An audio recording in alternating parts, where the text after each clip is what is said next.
Dans le dos pendant que Charrette s'occupait d'un autre joueur des Castors. Et là, ben, les deux joueurs, naturellement, veulent... Et là, c'est leur troisième bataille, André, alors... Oui. C'est pas compliqué. Les deux s'en voulaient, et même lorsqu'ils ont quitté le banc de punition tantôt, on le sait, ce qui est arrivé. Alors, l'arbitre des Rochers qui indique à Charrette de se diriger vers le banc de punition.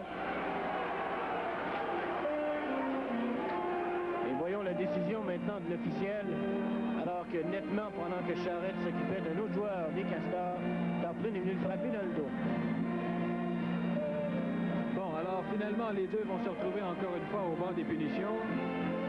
Le jeu avait été arrêté, André, le filet avait quitté. Ses amarres. Alors on va revoir ce qui s'est passé exactement dans le cas là, du filet. Alors c'était l'attaque et là, ben, après l'arrêt, on voit d'ailleurs Johnson et probablement Louis Lavoie devant le filet et là, ben, les deux se sont bousculés. Et quelques instants plus tard, ben, c'est ce qui s'est produit. Tarplin est venu frapper Charrette.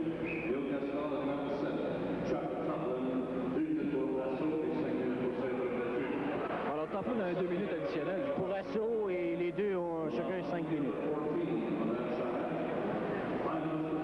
Alors donc, Ghislain Delage, lui qui s'entretient avec sa troupe devant le banc des Castors de Sherbrooke pendant qu'on voit Michael Parker de dos.